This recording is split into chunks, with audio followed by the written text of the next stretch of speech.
Сүлеймен патша болып отырғанда, күніне бір мәрте алдына күллі мақұлық қол қусырып келіп, тағзым етіп кетеді екен. Олардың мақтау марапаты, сый-сияпаты патшаның көңілін өстіріпті. Патша мақтау сөздерді естігенде, менен асқан құдіретті бар ма екен деп ойлайды екен. Бір күні Сүлеймен өзеннің жағасында қолын жуып жатқанда, жүзігін түсіріп алады. Бір балықты шақырып, «Әй балық, жүзігімді алып бер» деді. Балық шолп етіп суға түсіп, жүзікті тауып алады. Сол сәтте ұлық Алла балыққа «Жүзігіңді берме» деп әмір етеді. Балық әмірге бағынып, жүзікті жұтып қояды. Сүлеймен әрі күтіп, бері күтіп сарлады. Балық келмегесін сарайына қайтады.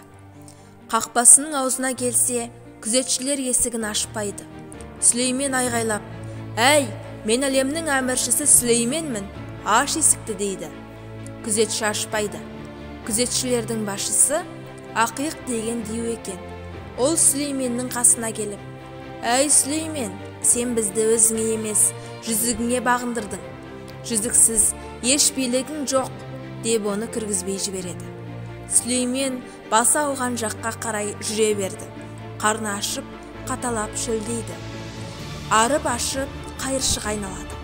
Қай үйге басы сұқса да, ешкім оған бір үзім нан бермейді. Сол кезде Сүлеймен өзінің баяғыда тақта отырып, асты таңдап жейтін астамшылығына өкінеді. Бір күні жолда келе жатқанда, Сүлейменді бір топ маса талайды. Кезінде халықтың қанын ішкен бір мыстан кемпірді өлтіріп, өртеп, күлін суға шашқан еді. Оның күлінен маса пайда болыпты. Масадан қашып Сүлеймен бір ағашты паналайды.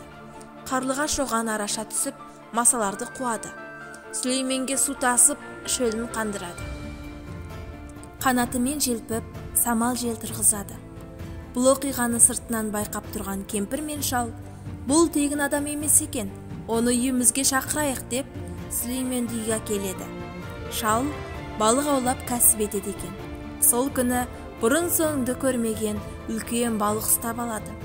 Балық аршысы үшін Сүлейменді көмекке шақырады. Балықтың ішек қарын тазалап отырып, Сүлеймен баяғы жоғалтқан жүзігін тауып алды.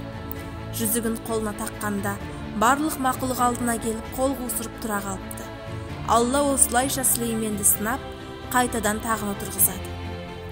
Содан бастап ел ішінде жүзігі барда Сүлеймен, жүзігі жоқта Сүмірейген деген сөз қалыпты. Ал тағы бір әпсанада Сүлеймен пайғамбардың жүзігінің сыртында «Бәрі өтеді» деген жазу болыпты. Пайғамбар осы жүзікке қарап, сабасына түседі екен.